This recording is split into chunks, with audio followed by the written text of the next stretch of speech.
Okay. So Abiodika iwu dibe na agba afa maka ihe somebody kwuru na aka gị dị ọcha because bụ onye aka ya dị ọcha ma mme ihe ị na-eme ọ maka na aka gị dị ọcha ka iji eme ya ọkwa ịghọta which like last time mụ na gị hụ asị gị ghọta what people suppose to know about you and na-eme that instead ị na-atụ ụjọ ọ na-asị ị na-ekpere ekwensu ọ that because agwa ha na onye ha na-eme dị accuse self kwere na Jesus kwere na Bible. Okay, Abraham never existed. He said, what? Yeah, but it's true. Like what you said, it's an ndocha kulina chineke. Okay, the truth is this. When you had that concept in the first place, Africans, because I will remember as gods and goddesses. And we begin to believe they're gone ahead of us to make, and they return also as a reincarnation, which I also embrace as factual concerning us. That's why in Jagadip, Ijimata, our own truth. Because the truth, through Christianity, Islam, and Judaism, we are copied from us. It's imitation. So when Meji Gana imitation, I am an original. And as you said, oh my original deka ayama ihe na-eme ni na aga because ndị preacher Christianity, Islam, Judaism yourself, they beat those things into us. After they conquered us, they jealous of us, then they invaded us, conquered us, then confused us, convinced us, converted us, controlling us. Then that's how they colonized us. The last one, book colonialism, which happened in Germany, everyone always divide Africa. Each Africa with their part. America were part under control. Germany, UK, British, like Nigeria, all under British coconut today, until maybe Nigeria is split. Yeah? So those things in Dutch, because most in the Bible believe in Dutch, in Dutch is imitation of our originality. And that you can just to people like you, because that's our originality, our original thing, which we need to know. Because certain abilities to see beyond, maybe the normal or ordinary thing people na harm. So Abiana, like Agua has said, why you embrace foreign religion, while as he is African religion, which is African spirituality. I say okay, be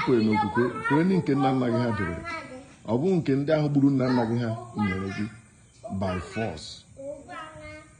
So that's why the Konya say Chuku, or God, G-O-D. Now our language, God and the Chabute as Chi.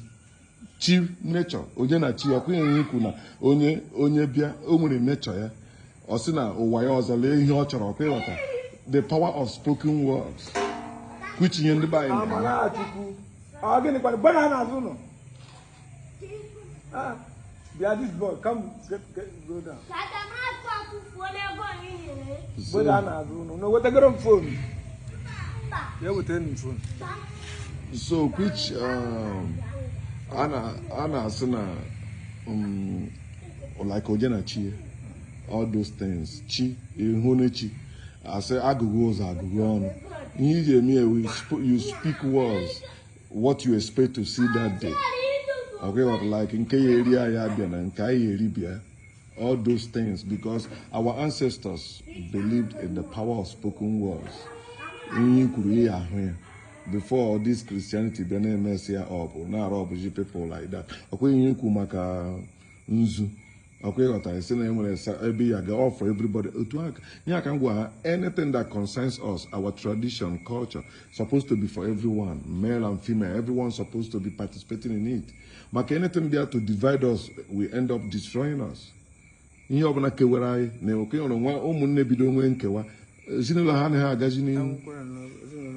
And don't Jesus said with Nkewa.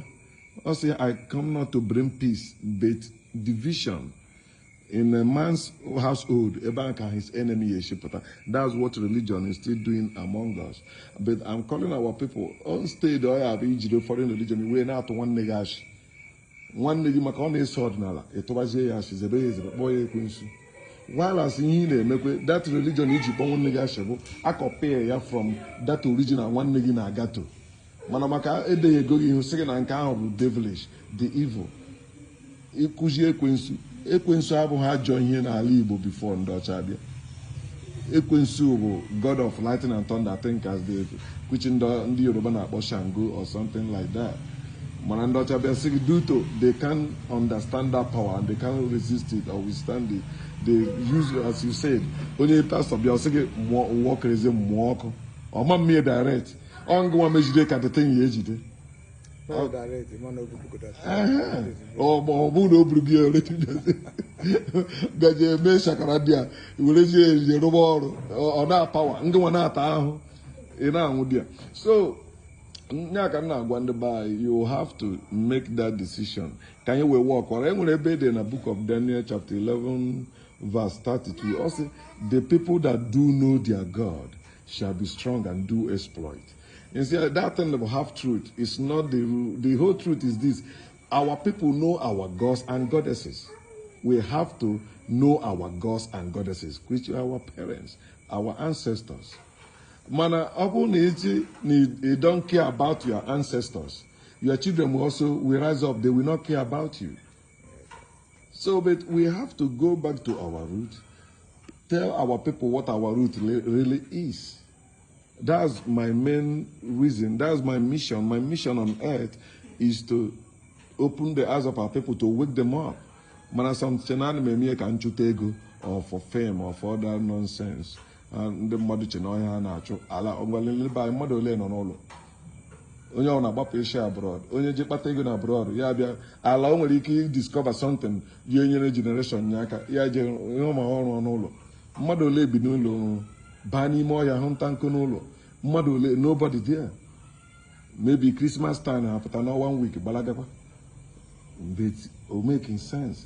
Ndochana heme like that. Igabe ndochana ha huntankomulo. Emwe one all self, mother 100 binia. Yama de we know your own apartment. Ena akwụgwọ ụlọ gị. Ibe ha bicha di anwụrụ onwe ha. Ima we ba na ata. Oh, my inheritance na hapụrụ ụmụ otu ndị ba ishe eme. Mana ọ bụrụ na ime otu a na nna ha si ma ọ kara akara anyị mma than ịchọ ka mix here with all that. So nya ka m na-ekwu like ọ dịghị mma ndị be anyị bịa na-eme isi ọdịnala with ihe ụka something like that. Kama anyị eme ka amara, and that's why I'm abịa to people like you because I want to know. I don't want to believe. I need to know. Ebe na isi na ihe anụnwa dị in existence, achọrọ m ịma. Ịma nsị na ma ahụ onye kere m anya because enwe onye kere m amụrụ m amụ. Isi na enwekwa onye kere m ya gwana m ụbọchị ọ mụrụ m o kere m amị. Because ihe people just celebrate birthday maka ha amụ ụbọchị a mụrụ ha. Mana creation bụ concept, belief system people make it up, which nobody can prove. But abịa na nke ahụ ogidoro egwu na ọka anya amụrụ gị amụ bifo ebia ebe nwere nne na nna gị mụrụ gị ọ bụghị ofu onye mụrụ gị nne na nna gị dị involved before amụọ gị then ọ ga-help gị ị na-ama your truth because our truth is set free.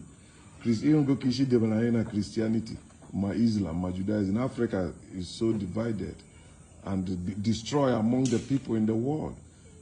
The only people they confuse in this world I don't know India, they know themselves. They stick to their culture and tradition. Chinese people the same way, Japanese people the same way, but black people. And they are the ones suffering all over the world, everywhere for black person. Mandia and Ekuna Marosha Hancha black originally. America Ebembi today was our land. Middle East, anyway, today Anapo Middle East, Ebanaposhi Israel, Saudi Arabia, we are our land. They buy not today also Karabara, we'll be here. So many, I am had that truth because I got schools. All of them were indoctrination. The indoctrination was who discovered River Niger? Mongo Park. River Niger and the buy now wow they was they been do only also supposed to get discovered.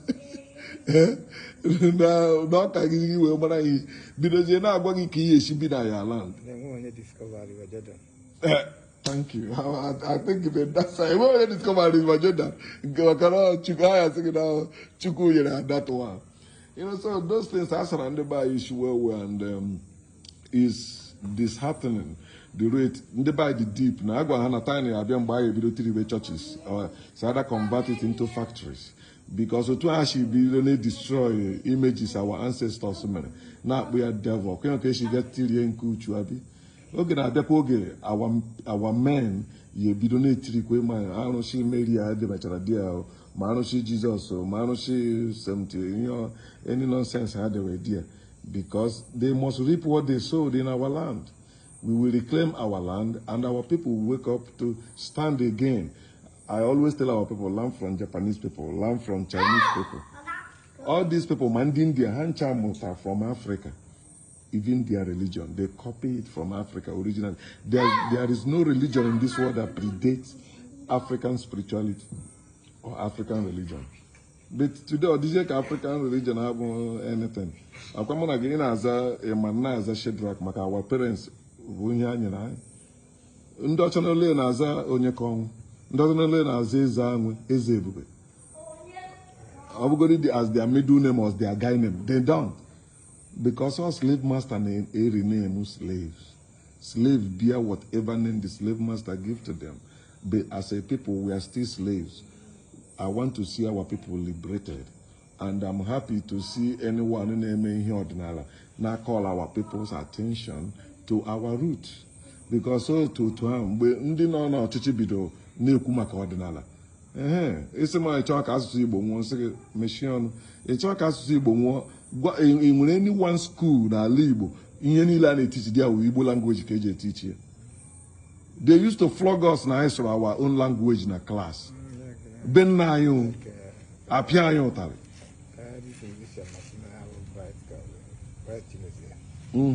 Yeah, I'm yeah. I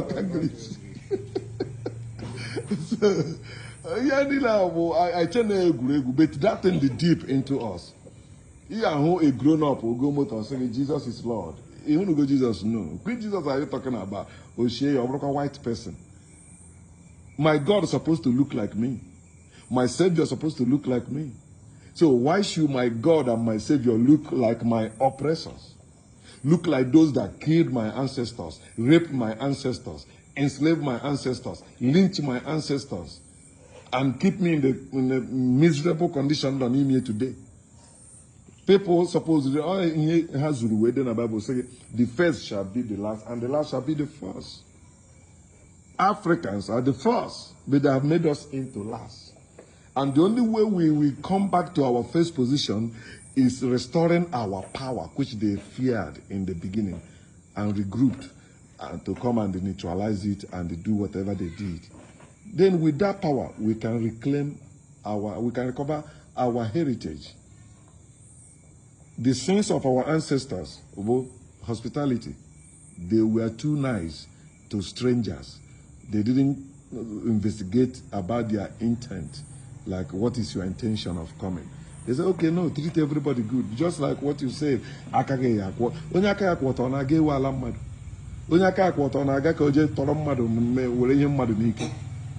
that's what white people did to us. Anything I go with to us, all of them are evil to us. They are working against us.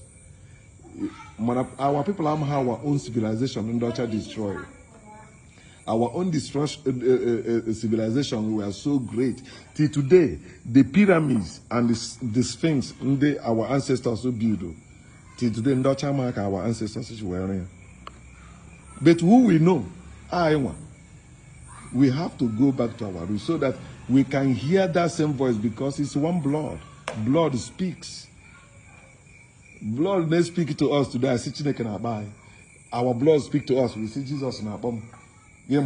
Pastor, evangelist, no, you are the story 80 in the Bible, story of Samuel and Eli.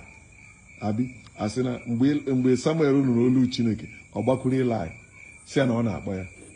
That's exactly what is happening to us in Africa. we are hearing the voices of our ancestors, but we are running to God and to Jesus and I say, what are you saying, Lord? And we begin to build bullshit. So, because of time, maybe next time, as I said, I'm going to be yesterday, the Alpha something, you know. So, in closing, when I take one the buy, maybe my bafa, my bashara, omenala. And when Bonjo told your mamma, what I asked, can you teach an ordinala no menala? Just like the same thing at the place. The one that just one. They are the same thing. Ordinala and no menala. Ordinala, no menala. Just the same thing. And Anya can pose carry na ordinala or menala or justice, equity, and fairness. That's why I'm going to do my practice forgiveness. I practice fairness. I can with them with So even my brothers and sisters, Okachasindi Bobuna, Odnanani, Adreto for the future. Men and Nani, Adreto for the future. Men and I, the man. And then on to the near, accordingly. Ogologondon. You're wearing carnation. I'm well and born but as no modern we I use Igbo sense. Igbo sense, yeah. There is no more Igbo sense. But ego, here was your money sense. A very dear Buna. So why the Ainaka? We will solve it. And I want to show one. You're perfectly right. Until I change here.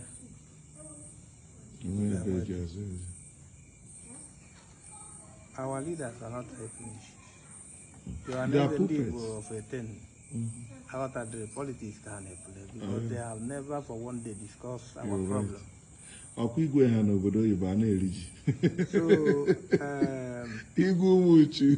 finally, there are power. We need it. Order.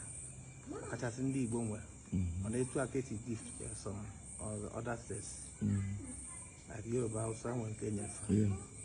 And then Yoruba are this serious with their own though. And as far as my back, that I'm to Ziaka in Yalani. If I know the power of God. Power because our can bembo. If any name and I am. You were just suppressed. Are you Bekobo? At least I know. The young ones today, what is happening? I have to see my heart. They are even suppressing our power. I will never allow them. You watch your money. You watch your money. And over the Fego, and I over the Fego, I don't know. I can't do China for the money. God, what I'm trying to say, Ibocho, I had the great Katineke Siletefa. And I thought, I said, I can for Joe. I said, I can know the step I can. Before you walk a join, I say, I do it. We even work at the address before no one. All on my. All on my Amaka. All on the no. Come on, take a family. A bush. Funny good. Oh, one elderly man. The first temple, funny rule. Do men go? Then we did. Oh, yeah, Deva. I want to cook. Yeah. I hear him. Yeah, hereditary. But today, as I'm telling you, there is no family who hear the right. Because when you're not checking, we're not checking. Yeah, to and we're a family who hear the law. When we're a family and we're a show. Peter and Because he made Nigeria forgiveness. No local. So what I'm trying to say, but no natural. Chineke does the direct God in kind of Waste of time. Because the prayer of a sinner is abomination in the ear of God. According to the Bible. Even until yeah, has to be asking has to be from one night to the Bible. Before. The problem I'm with nine about the fojo. Now, why you make a name for the way you came out to advise the child in a day. What I carry on the phone on the phone, you're not. I told you, you know, but then no, but I say, oh, I can never. If you hear what I'm going to clean him, each of you to know. I know that you are targeted to go in your face. You took one Nigerian on Chagravia. I had traveled in one boy here about labor. This was about going to a month now. I will chapter. They will 1 year while you are and they this girl, they were almost 3.something million. You what I go? When you go over, and will even do 1 year. They check 1 year. I see about in a mayor. Now, you may be 1 leg. Oh, we take it now. None leg. No, only we take it. See about them. But on that, I say Napo. You chop down 8 black August, you would tell them in fight. I don't hope. Sassina, you will have anything that makes somebody cry. Remember the Diana Mill. You need not do it. And the image I person actually can pray. So you God snared it in Nigeria. Because you want to know China, I'm trying to get all to Asana room. Or a corner cousin. You can accord. God snare a word. She make a snare corner. You are able to Genesis. No, no, John 1:1. In the beginning was the Word, and the Word was God, with God, and the Word was God. Okay. So even at Chikubu, I want to very happy you get to me. And the little I know, and I'm asking how much if any can I work. Igbo and Africa in the end. Chineke wara there are nkozi and na enwelechi.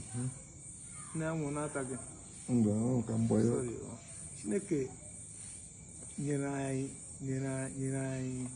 nyere ife. Chineke fly n'anya. Yeah. Then I have daughter inferiority complex and then so for what? Makai was slaves. So people come go there. Okay.